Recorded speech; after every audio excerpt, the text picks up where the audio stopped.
네, 안녕하세요. 네, 비욘드 시청자 여러분.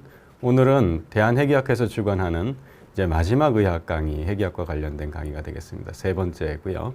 저는 대한해기학회 차기 회장을 맡고 있는 서울대학교 해기학과의 강건욱 교수입니다. 네, 반갑습니다. 예, 오늘 주제는 이제 해기학 치료가 되겠습니다. 그동안 이제 진단에 대해서 의학 강의가 있었는데, 해기학은 같은 방사선 물질을 이용해서 우리 몸에 체내에 집어넣어서 이제 치료를 하게 되죠. 그 중에 가장 대표적인 예는 이제 방사선 요오드 치료입니다. 우리가 보통 갑상선 암을 이제 치료하는데 가장 많이 쓰이게 되고요. 꽤나 효과적이어서 갑상선 암이 이제 전이가 있다 하더라도 완치가 되는 경우가 대부분입니다. 그런데 최근에 이제 저희가 그 요오드는 이제 원래 갑상선을 간다는 게 이제 잘 알려져 있어서 벌써 한 50년 이상 저희 해기학에서 환자들 치료에 사용하고 있었는데 한 10여 년 전부터 이제 새로운 방사선 미사일 치료라는 게 또 개발돼서 국내에 이제 도입이 되었습니다. 그래서 우리가 이제 방사선이라 그러면 사람들이 대부분 다 공포스러워 하는데 이러한 또 아주 이로운 점, 암을 또 치료를 하는 그런 역할에 대해서 오늘은 말씀을 드리겠습니다. 그럼 먼저 방사선 미사일 치료가 무엇인지 좀 제가 간단한 동영상을 좀 보여드리면서 설명드리겠습니다. 네, 안녕하세요. 저는 해기학과의 강건욱 교수입니다. 요즘 해기학 쪽에서 뜨고 있는 방사선 미사일 치료에 대해서 말씀을 드리겠습니다.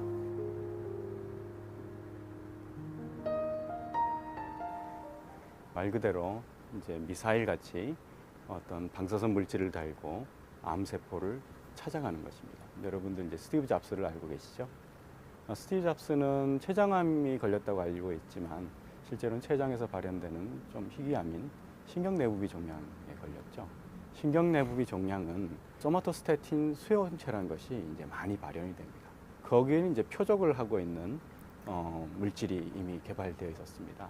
거기에다가 방사선 동위원소, 즉 방사선을 내는 물질을 붙였더니 이것이 결국은 신경내부비 종양이라는 암을 찾아가고 거기서 이제 방사선이 암을 죽이는 것이 이 원리라고 할 수 있겠습니다. 또 하나는 이제 요즘에 분자영상 정밀 치료라 이렇게 이제 또 표현을 하는데요. 일종의 방사선 미사일 요법의 또 다른 말이기도 합니다.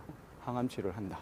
그러면 CT 촬영이나 MR 촬영을 하고 암이 있으면 항암 치료한 다음에 보통 한 3개월 정도 있다가 다시 CT나 MRI를 촬영을 한 뒤에 우리가 암이 치료가 됐구나. 안타깝게도 암이 별로 이 약엔 잘 안 듣는구나. 이렇게 이제 해서 또 약을 바꾸게 되는데요. 저희 방사선 미사일 치료는 치료 전에 그 미사일에 해당하는 부분에 진단용 또 방사선 동위원소 붙입니다. 그러면 이게 바로 영상을 미리 얻어볼 수가 있는 것이죠. 즉 미사일이 진단을 하는 미사일을 먼저 주는 겁니다. 네, 해기학의 이제 장점 중에 하나가 어떤 미사일 같이 찾아가는 물질이 있다 그러면 거기서 진단용 동위원소와 치료용 동위원소를 바꿔가면서 우리가 정확하게 환자들 대상으로 맞춤 치료를 할 수 있다는 게 가장 큰 장점이고요. 그 중에 하나가 지금 현재 도입된 게 신경내부비 종양 치료제입니다. 신경내부비 종양이라 그러면 좀 희귀암 중에 하나인데요. 우리나라에서는 연간 한 1000명 정도 발생한다는 걸로 알려져 있습니다. 우리 몸에 이제 신경내분비라는 기관이 곳곳에 흩어져 있거든요. 그렇기 때문에 사실은 상당히 다양한 부분에서 생길 수 있는데 그래도 가장 많이 생기는 부분은 이제 췌장이라든지 위장관 계열, 즉 위, 소장, 대장, 직장 이런 데서 많이 생깁니다. 그 외에도 뭐 흉선이라든지 폐라든지 뭐 이런 데서도 이제 생길 수가 있습니다. 그 중에서 가장 흔하게 발견되는 부위는 우리나라에서는 직장 대장 부위입니다. 그 이유는 이제 우리나라 워낙 내시경이 발달해서 굉장히 초기에 발견이 되죠. 그래서 내시경을 해가지고 어떤 폴립이라든지 이런 것들이 있는데 그걸 딱 떼서 조직 검사를 해봤더니 이게 어떤 경우는 대장암이고 어떤 경우에는 뭐 양성 종양이고 어떤 경우에는 드물게 신경내분비 종양이기도 합니다. 그렇게 아주 초기에 발견된 경우는 그걸로 그냥 완치가 된 경우도 많고요. 또 우연히 또 초기에 발견되면 또 수술을 해서 뭐 예를 들어서 위절제를 한다든지 해서 또 완치가 되는 그런 경우도 있습니다. 그렇지만 불행하게도 한 10% 정도는 이미 발견되는 당시에 뭐 간이라든지 뭐 다른 뼈라든지 이런 데 이제 원격 전이로 발견되는 경우도 있습니다. 이런 부분은 이제 결국 수술로서는 치료가 어렵습니다.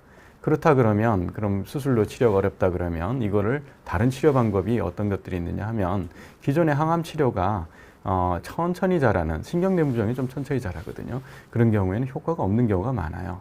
그래서 이 치료할 수 있는 항암요법이 많지가 않아요. 그런데 저희 소마토스태틴 수용체라는 게 과발현되는 그런 경우에는 핵의학 치료로서 최근에 그런 효과들이 굉장히 좋다는 것이 알려졌죠. 요거는 이제 치료 원리를 한번 또 동영상으로 한번 보겠습니다.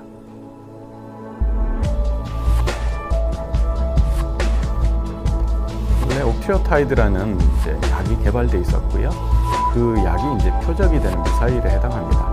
거기에 루테시움이라는 핵의학, 치료용 핵의학 동위원소를 붙이게 되는데요. 여기는 이제 베타선과 이제 감마선을 이제 동시에 내는 그런 특성이 있는데, 베타선은 주변을 파괴하는 치료 역할을 하고요. 감마선은 우리 몸 밖으로 빠져나와서 영상을 얻는 데 씁니다. 그래서 한 번의 주사에 치료와 진단을 동시에 할 수 있다. 그래서 우리가 요즘에는 세라노스틱스라는 말도 씁니다. 세라피가 치료, 다이그노스틱스가 진단. 그래서 이 두 가지를 동시에 겸비하고 있다. 그래서 세라노스틱스라는 말을 쓰기도 하고요. 이렇게 이제 주사를 하게 되면 우리 몸에 이제 항암제나 뭐 이런 표적 치료제처럼 얘도 빙글빙글 돌면서 혈액을 순환하면서 결국 표적을, 즉 암을, 즉 소마토스태틴 수용체가 과발현되어 있는 신경 내부 종양을 찾아갑니다.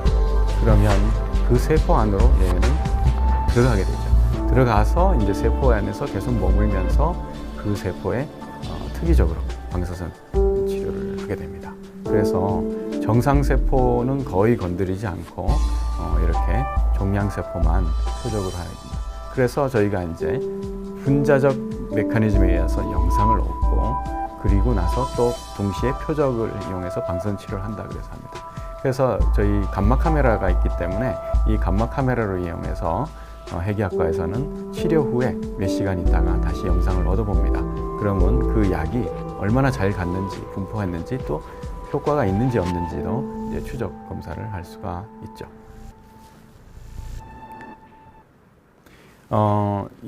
그래서 신경내부의 종양 환자가 이제 처음에 뭐 내시경이든 아니면 CT를 찍건 증상이 있어서 오던 어떤 진단을 받게 되면 저희 핵의학 치료를 위해서 선별 검사를 하게 됩니다.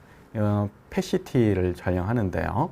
이게 전신 PET-CT인데 우리가 보통 일반적으로 알려진 전신 PET-CT는 FDG라 그래서 플루로디옥시글루코즈라 그래서 포도당 유사체입니다. 그래서 포도당 대사가 증가됐다 안 됐다를 가지고 종양을 진단하는데 신경내부비 종양 중에서 이 분화도가 굉장히 좋은 천천히 자라는 그레이드 1, 2에 해당하는 것은 이 PET-CT, 일반 PET-CT에 잘 보이지가 않습니다. 즉 증식 속도가 느리는 경우에는 포도당을 대사가 굉장히 잘 증가되어 있지 않거든요. 그래서 그냥 찍어도 그냥 정상으로 나오는 경우가 꽤 많습니다. 그래서 여기에는 특별한 PET-CT가 필요합니다. 그게 갈륨 도타톡 PET-CT라는 것인데요. 이 도타톡이라는 것이 이 소마토스태틴 수용체를 찾아가는 그 미사일에 해당하고요.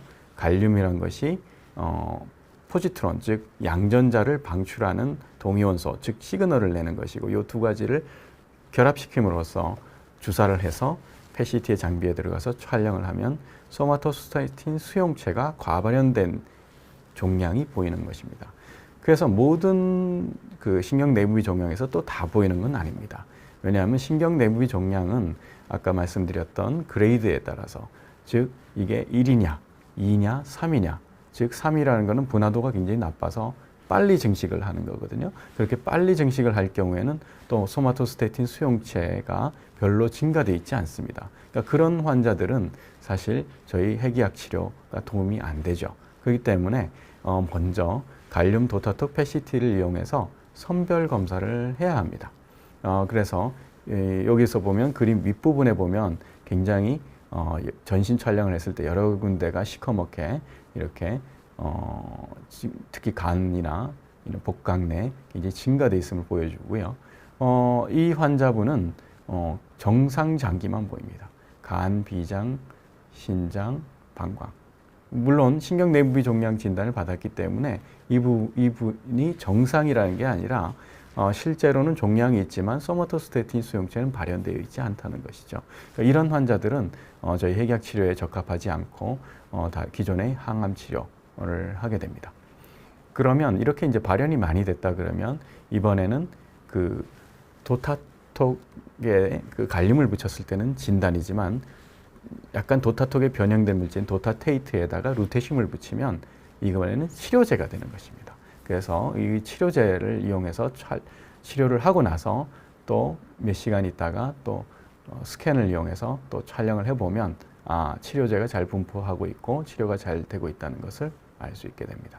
그래서 이것이 바로 분자 영상을 이용한 정밀 치료가 되겠습니다. 이 치료는 사실 독일에서는 한 20년 전부터 치료를 해왔던 치료입니다. 그래서 제 환자들도 뭐 독일을 보내거나 다른 나라에 특히 말레이시아도 많이 보냈었고요. 그동안 그렇게 했는데 미국과 유럽에서 사실 임상시험을 했습니다. 그래서 2017년에 그 임상시험이 끝나고 뉴 잉글랜드 저널 오브 메디신이라는 유명한 저널에다가 이 결과를 이제 보고를 한 것이죠. 그 루테슘 도타테이트의 이제 다기관 임상시험의 보고에 의하면 이렇게 생존율이 확 좋아집니다. 그래서 이 치료를 한 군과 안 한 군인데 안 한 군은 2년 이내 절반 정도 돌아가셨는데 한 군은 한 80% 정도 생존율, 70% 정도 생존율을 유지하면서 계속합니다. 그래서 치료가 잘 되시는 분들은 보통 한 수년 정도를 한 4년, 5년 정도가 생명이 이제 연장이 되는 그런 효과가 있습니다. 옆에 이제 깨알같이 적혀 있어서 잘 이제 보시기 힘들지만 요게 이제 부작용에 대한 기술이 되겠습니다. 그래서 이 치료를 한 군과 이 치료를 하지 않은 군의 부작용에 대해서도 큰 차이는 보이지 않습니다. 우리가 이제 방사선 치료를 하면 뭐 굉장히 심한 부작용도 있고 뭐 머리도 빠지고 뭔가 뭐 이런 것들 이제 굉장히 많은 얘기가 나오는데요. 핵의학 치료는 별로 그렇게 아주 심한 부작용이 별로 없습니다. 그러다 보니까 실제로 이제 이 치료를 경험하신 분들은 다른 항암 치료나 다른 치료를 하기 전에 먼저 이 치료를 받아보고 싶다. 이렇게 이제 얘기하시는 분들이 많죠. 부작용에 대한 좀 구체적인 얘기를 하면 저희 방사선 미사일 치료도 전혀 없는 건 아니지만 일시적으로 보통 한 일주일 정도는 약간 피곤함 이런 것들은 흔하게 나타납니다. 그 다음에 이제 위장장애, 특히 이제 구역감 이런 것들은 나타나고요. 구토까지 이루어지는 건 좀 드뭅니다만 구역감은 꽤 있고요. 그 다음에 이제 가끔 이제 설사를 하시는 분들도 있습니다. 그렇지만 이것도 대부분 다 일시적이라서 일주일이 지나고 나면 대부분 다 증상들은 없어집니다. 그 다음에 이제 방사선 치료나 항암 치료의 가장 흔한 이제 부작용 중에 하나가 우리 골수 자체가 억제되죠.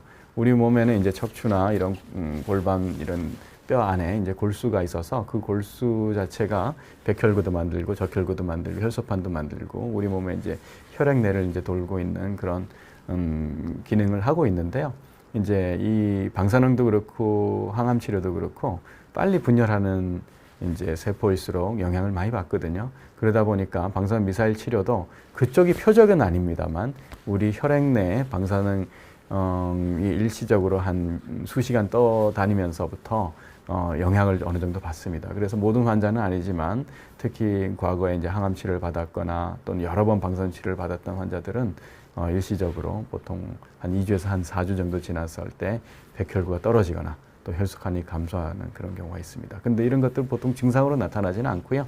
저희가 이제 검사를 해보면 이제 나타납니다. 대부분은 이제 다음 치료, 저희가 이제 한 8주, 즉 한 2달 간격으로 이거를 한 4번 또는 그 이상 이렇게 치료를 하게 되는데, 보통은 4주째 가장 많이 떨어지고 8주 다음 치료를 할 때쯤 되면 거의 정상이나 정상에 가깝게 이제 회복이 되죠.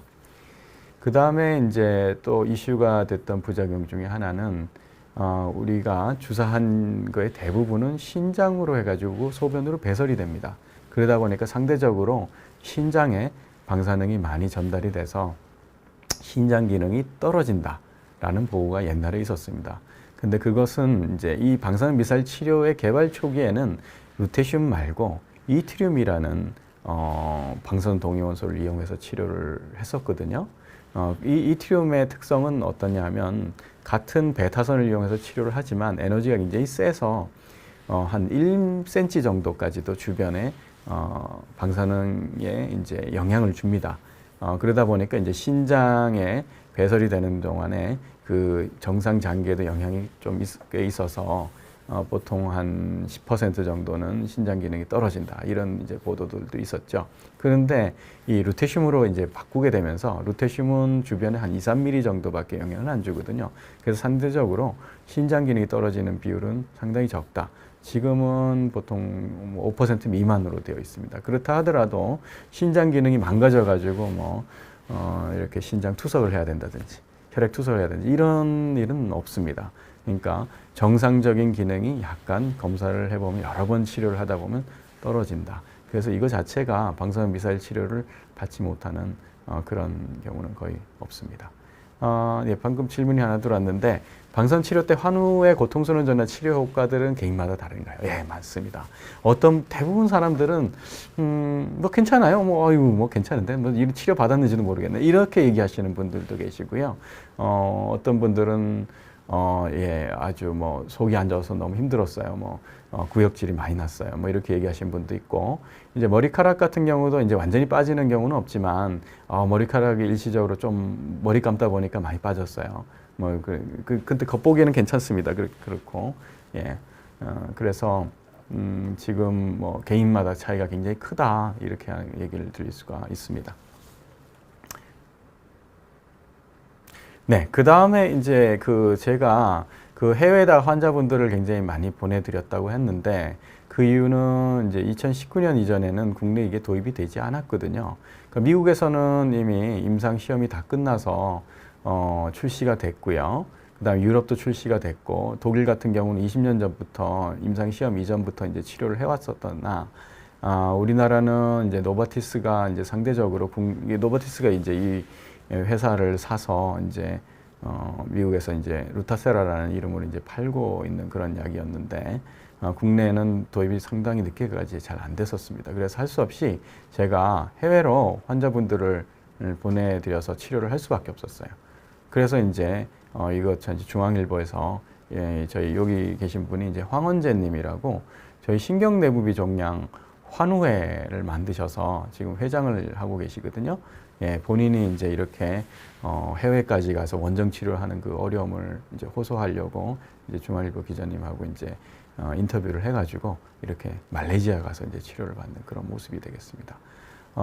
참 안타까운 게 이제 우리나라가 의료의 이제 선진국이라고 그러는데도 우리보다는 오히려 발달이 늦은 그 말레이시아 가서 이제 치료를 받게 된 그런 사례죠. 거의 한 100여 명 이상이 이제 말레이시아에서 제 환자분들이 가서 받았는데요.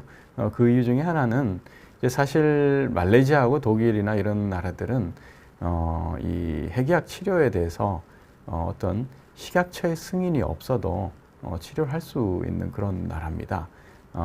원래 이제 핵의학이라는 것이 이 방사능에 대한 치료거든요. 약에 의한 치료라기보다는 우리가 집어넣어주는 그 미사일에 해당하는 것들은 독성 작용을 하지 않고 방사선 자체만 그 종양을 치료하는 그런 효과가 있기 때문에 우리나라도 옛날에는 미국도 그렇고 일종의 식약처에서 예외적으로 이거는 다루었었습니다. 그렇지만 이제 미국에서부터 시작해서 이거는 이제 방사선 의약품으로 분류하고 하면서 우리나라도 이제 식약처 허가 없이는 이제 치료를 할 수가 없게 되었죠.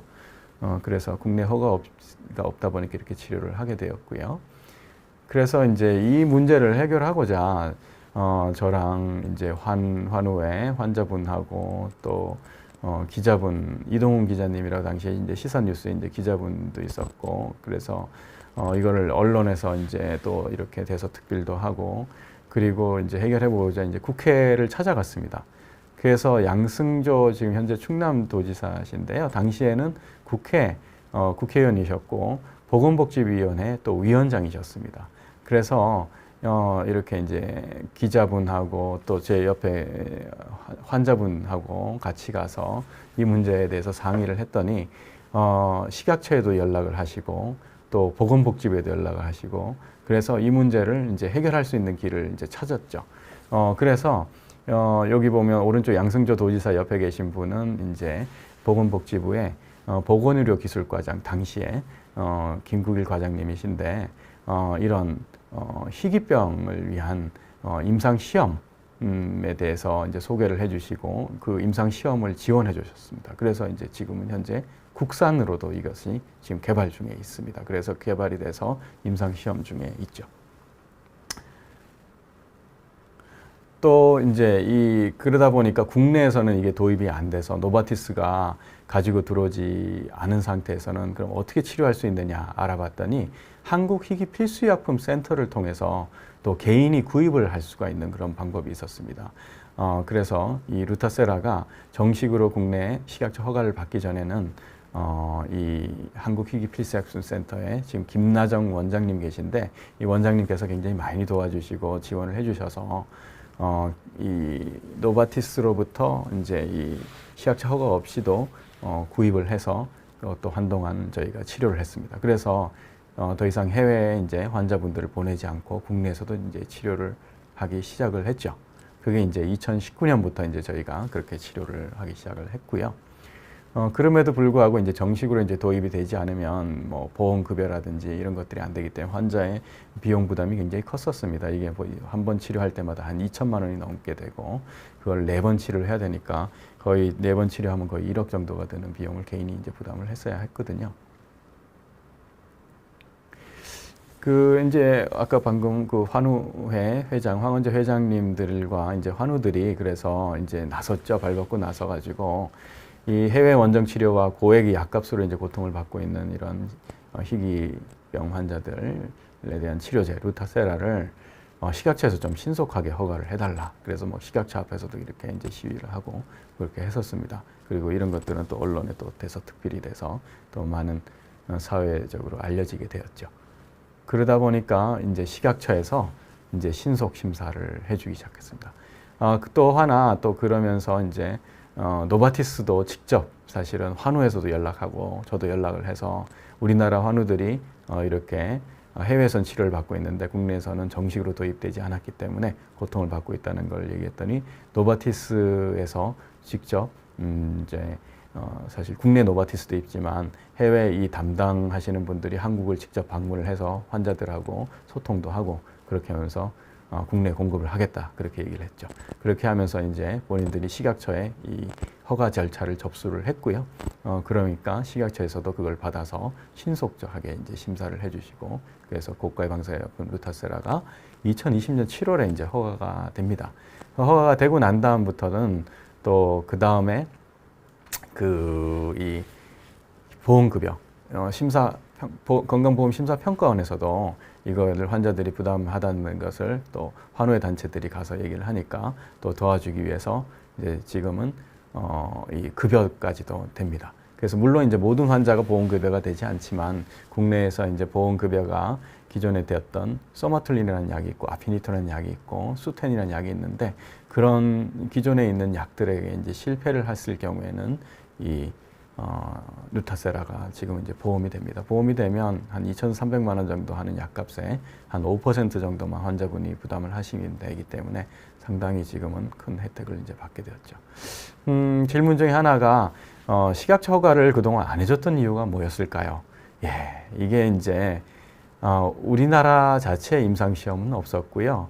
해외에서 임상시험을 한 경우밖에 없었습니다. 그럴 경우에는 국내에서 이 약을 허가를 해주려고 그러면 해외에 있는, 즉 노바티스가 직접적으로 이 허가 신청을 해야 합니다. 허가 신청을 사실은 안 했던 거죠. 그러니까 일본 같은 경우는 허가 신청을 미리 했었어요. 근데 일본은 특성이 어떤 특성이 있냐면 일본 자체에서 임상시험을 하지 않으면 허가를 내주지 않습니다. 미국이나 유럽에서 임상시험을 했다 하더라도. 그래서 일본인 스스로가 또 임상시험을 했기 때문에 상당히 늦게 이제 허가가 나는 상황이 됐고, 최근에 와서야 그 임상시험이 끝나서 허가가 났고요.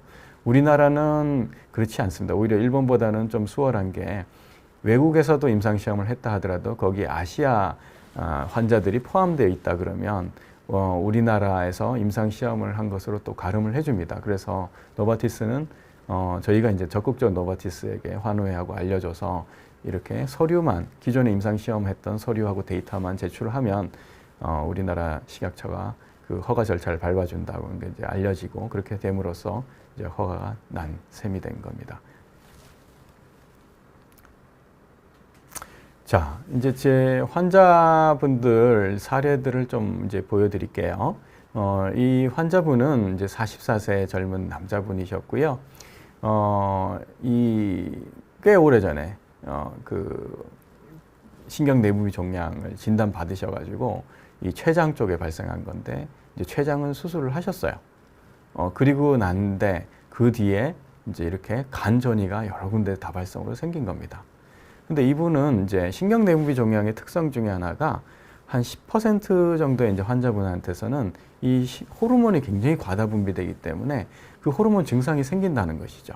그게 이제 인슐린종, 또 신경 내부비 종양의 하나인데 인슐린을 많이 분비하면 갑자기 저혈당이 생겨가지고 막 저혈당으로 쓰러지고 뭐 그러다가 잘못하면 이제 그것 때문에 심한 경우에 돌아가실 수도 있는데요. 그런 거 말고도 다양한 호르몬들이 이제 우리 몸에서 생길 수 있습니다. 이 부분은 이제 VIP라는 호르몬이 이제 과다하게 분비되는 그런 상황이었는데요. 이 호르몬은 장에서 작용을 해가지고 설사를 엄청나게 많이 합니다. 물설사를. 그래서 그러면 저칼륨 혈증에 빠집니다. 그러면 굉장히 그것도 위험합니다. 생명에 댕기에 위험하고 하루에도 2리터 이상을 이런 설사를 쏟아내는데 물을 마신다고 해가지고 그게 다 이제 해결되지가 않거든요. 그래서 이분은 각종 항암제는 여러 가지 치료를 다 했음에도 불구하고 그때 이제 서울 아산병원에 계셨는데 끊임없이 입원을 하고 계셨던 거예요. 집에 가질 못하는 거죠. 계속 수액을 맞아서 저칼륨 혈증에 빠지지 않도록 수액을 보충을 해줬어야 됐거든요. 설사는 계속 지속적으로 하고. 그래서 이제 사실 환자분이 저를 찾아오지는 못하고 그 보호자분이 이제 부인께서 이제 저를 찾아왔었고요. 이런 제가 이제 치료를 한다는 것을 당시에만 하더라도 국내 치료가 도입되지 않았기 때문에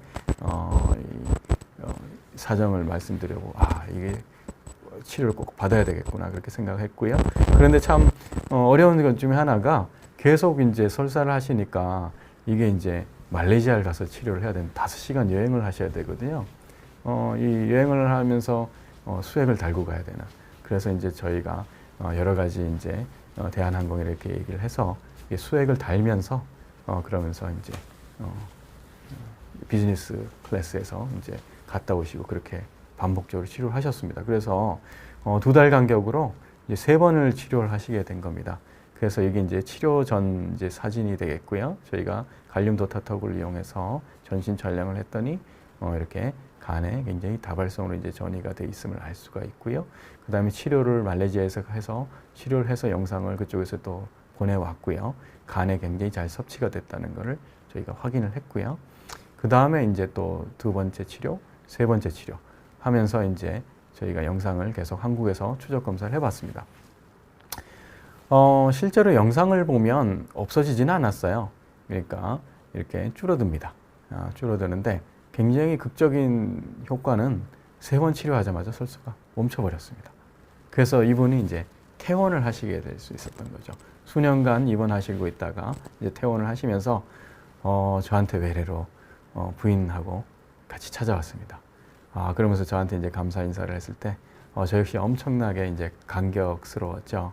그러니까 계속 입원을 하고 계시고 그러면서 정말 어려운 환경에서도 정말 비행기를 타고 5시간씩 멀리 날아가서 왕복 10시간씩 하면서 치료를 받았는데 극적으로 이제 완전히 호전이 돼가지고 결국은 집으로 가실 수 있게 됐고 그래서 저한테 외래로 왔다는 것이죠.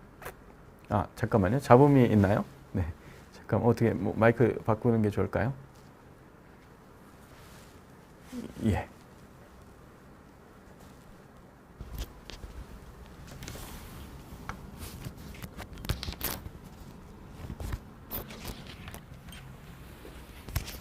네, 다음 분 케이스도 보여드리겠습니다. 이분도 45세이기 때문에 거의 비슷한 연령의 남자분이셨고요. 사실 오늘도 제가 이제 외래 진료를 이분은 했습니다.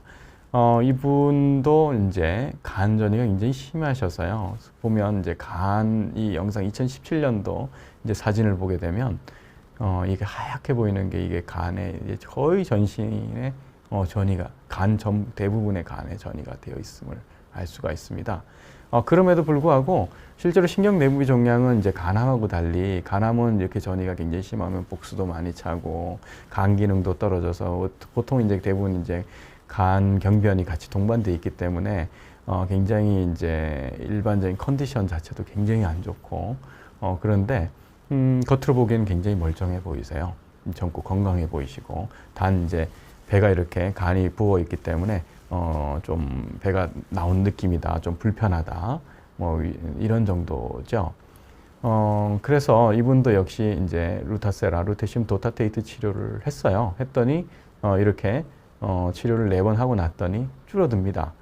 그래서 이렇게 가운데 보면 시커멓게 이렇게 보이는 부분은 이미 이제 종양이 괴사를 해서 죽어서 이렇게 섭취가 안 되는 부분들이 보이고요. 그렇지만 이제 주변에는 여전히 아직도 이제 남아있는 종양이 보이고 있죠. 그래서 이 부분은 또 더 치료를 또 했고요. 원래는 이제 루타세라는 4번밖에 허용이 되어 있지 않지만 독일 같은 경우에는 10번씩 이상 이렇게 치료를 합니다.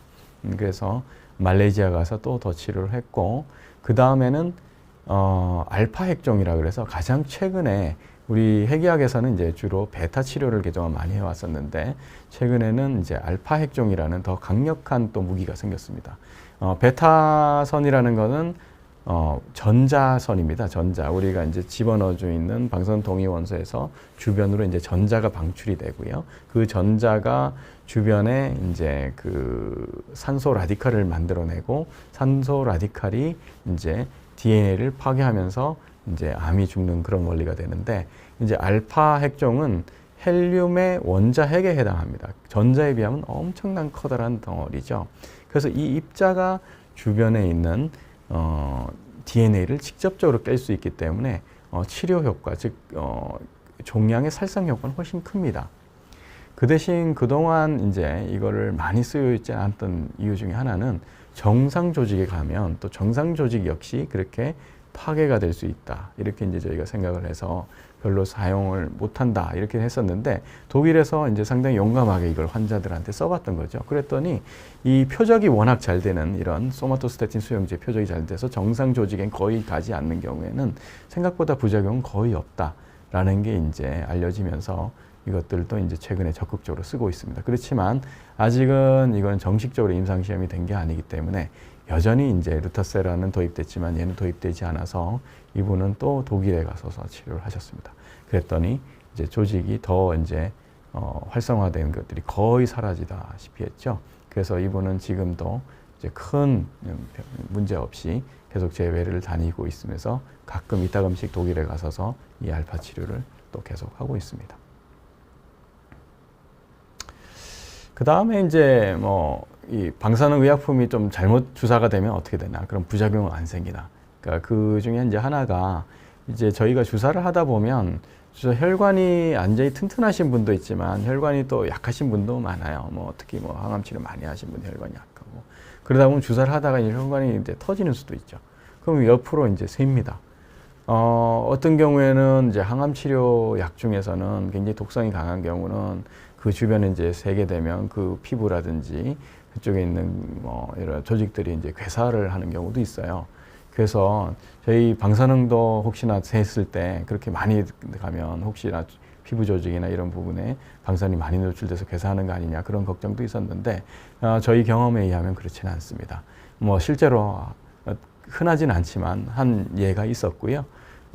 이렇게 저희가 이제 주사를 하고 나서 저희가 촬영을 해보면 이렇게 보이거든요. 그러니까 실제로 셌으면 여기 센 부위가 요 부분은 이제 앞에서 본 모습에서 왼쪽 손입니다. 왼쪽 손등에 이제 주사를 했는데 거기서 이제 방사능이 센 게 보였어요. 그래가지고 저희가 이 부분을 따뜻하게 하고 이제 마사지를 하고 해가지고 빨리 흡수되도록 이렇게 했고요. 그랬더니 이제 4시간째는 이제 조금 많이 흡수가 돼서 했지만 그래도 아직 남아 있더라고요. 그 다음에 이제 24시간째 이제 저희가 다시 촬영을 해봤더니 이제 완전히 이 피부의 아래 샜던 부분은 이제 다 사라져 버렸습니다. 즉 다 흡수가 돼가지고 다 이제 종양이나 종양으로 갈 땐 가고 이제 배설됐건 배설이 됐다는 얘기죠. 그리고 환자분한테 이제 나중에 다 추적 검사를 다 해봤더니 특별한 이제 손해 부작용은 없었습니다. 지금까지는 이제 그 신경내분비 종양이라는 희귀 종양에 대한 이제 치료제, 방사선 미사일 치료였고요. 가장 최근에 저희 해기학과에서는 또 전립선암에 대한 방사선 미사일 치료가 개발됐습니다. 사실 이것도 최근이라는 게 10년 전에 독일의 하이델베르그에서 이제 개발이 돼서 독일은 한 10년 정도 사용을 해왔었고요. 우리나라는 이제 지금 이제 막 도입이 됐다는 것은 임상 시험 중에 있습니다. 아직도 정식 도입은 아니고 임상 시험을 지금 하고 있습니다. 역시 이제 독일 제품인 그 제품이 노바티스가 또 그 라이선스를 사가지고 지금 전 세계적으로 임상 시험을 하고 있는데 우리나라에도 임상 시험 중에 있고요. 또한 또 국내에서 또 2개 또 국산이 또 임상 시험 중에 있습니다. 퓨처캠이라는 회사도 있고 국내 셀비온이라는 회사도 있고 그래서 이걸 다 국산화 해가지고 또 임상 시험을 또 하고 있습니다. 뭐 이 환자는 독일 환자의 예입니다만 이렇게 전신에 특히 이제 전립선암 같은 뼈전이가 굉장히 많거든요. 뼈전이 이렇게 많이 갔는데 PSMA라는 Prostatic Specific Membrane Antigen의 약자인데 즉 전립선암 선택 막 항원입니다. 그래서 전립선암에만 굉장히 많이 발현되어 있는 이제 항원인데 그걸 표적으로 하는 그 미사일에 해당하는 부분에 저희가 똑같이 또 루테슘 또는 액티늄 이런 것들을 붙이면 이렇게 굉장히 거의 뭐 보이지 않는 정상에 가까운 이런 상황이 이제 되는 것이죠. 요거는 이제 우리 병원에서 개발을 해가지고 우리 병원에서 임상 시험을 하는 그런 사례가 되겠습니다. 서울대학교 병원 저희 해기학과에는 서울대 약대 출신의 정재민 교수님이 계셨습니다. 계셨다는 얘기는 이제 작년에 이제 은퇴하셨는데요. 평생 동안 여러 가지 방사의약품들을 직접 개발해서 임상 시험도 하시는데 그 중에 가장 최근에 개발했던 것이 바로 전립선암을 표적 치료하는 PSMA를 표적으로 하는 방사선 미사일 치료였습니다. 그래서 이 특허를 이제 국내 벤처 회사인 셀비온에다가 기술 이전을 했고요. 이 회사는 이제 그것을 만드는 공장이 저희 서울대학교 연건 캠퍼스, 즉 병원 있는 캠퍼스의 암연구소에 있습니다. 거기서 이제 생산을 해서 저희가 비뇨기과 교수님들하고 저를 포함해서 같이 지금 현재 임상 시험 중에 있습니다.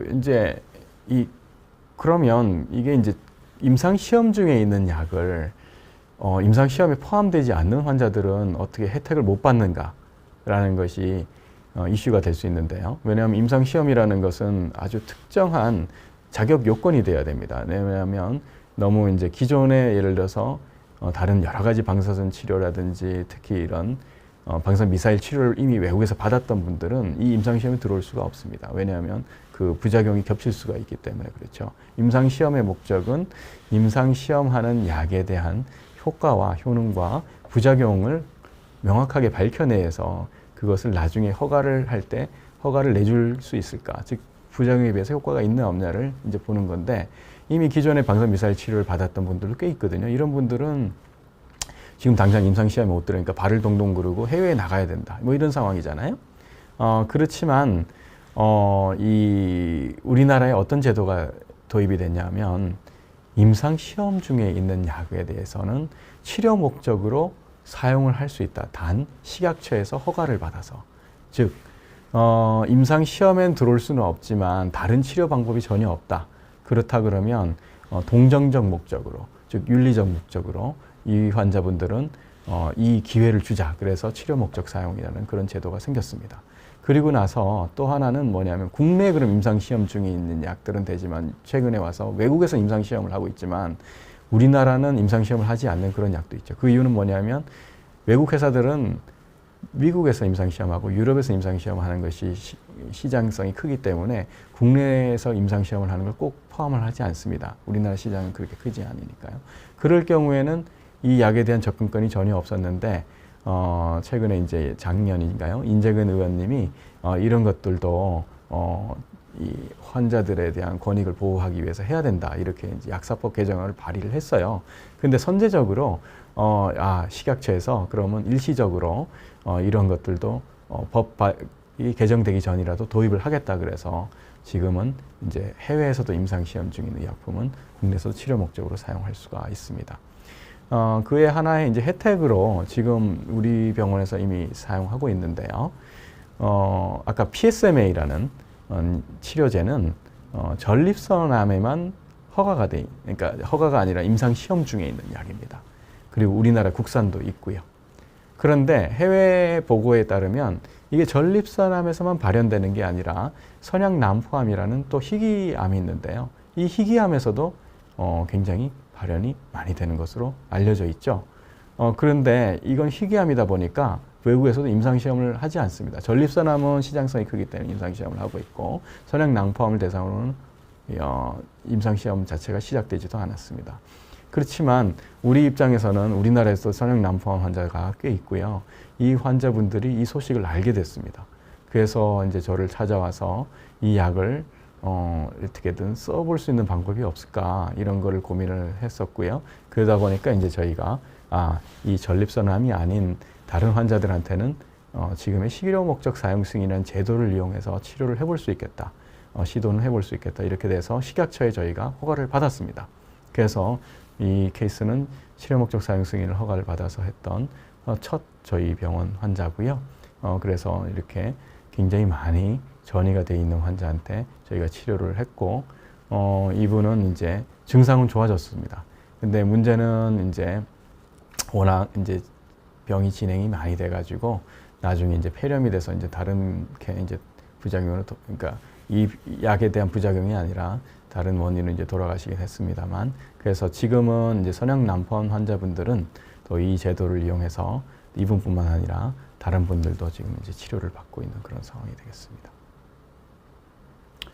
자, 이런 이제 아직도 사실은 아까 액티늄 같은 알파 치료제는 해외를 가서 이제 치료를 받고 계셔서 이러한 어려운 점들을 또 이제 언론에서 또 중앙일보의 강주원 논설위원님이 이걸 보시고 좀 취재를 해야 되겠다 얘기를 하셔서 했던 동영상을 좀 보시겠습니다.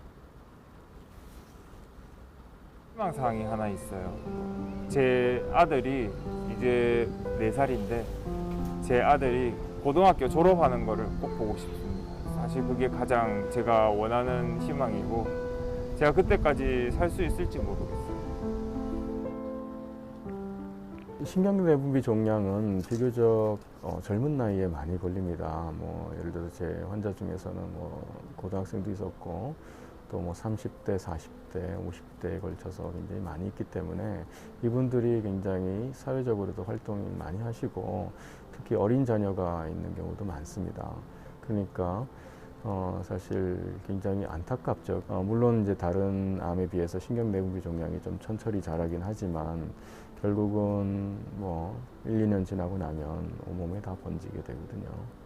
그러면 결국은 돌이킬 수 없는 상황이 되겠죠. 아빠 잡아줄까?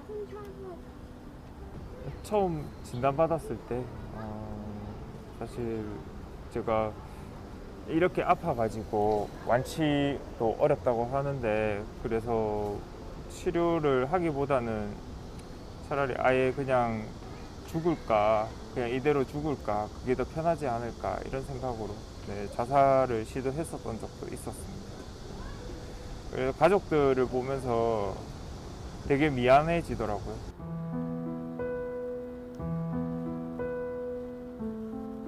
판매하는 약제 원료를 다 판매하는 회사는 유럽에 다 있거든요. 그리고 국내에서 사실 조제할 수 있습니다. 병원에서 조제하는 게 그렇게 어려운 기술도 아니고.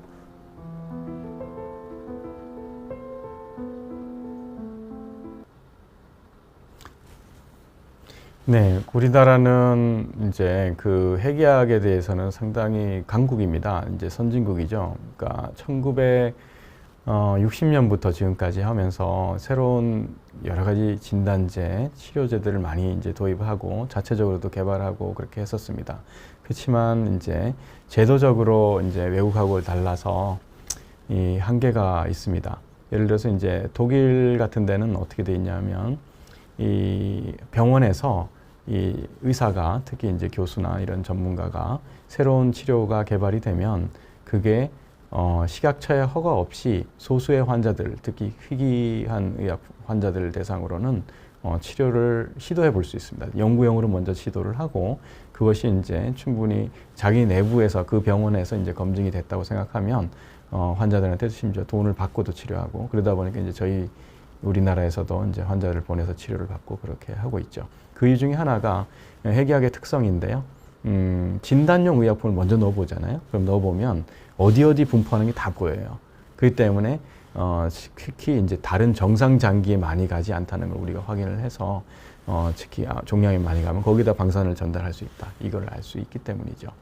즉 방사선 핵의학 이게 무슨 되게 말이 어렵다 그랬는데 그럼 핵의학하고 방사선은 뭐가 다르냐?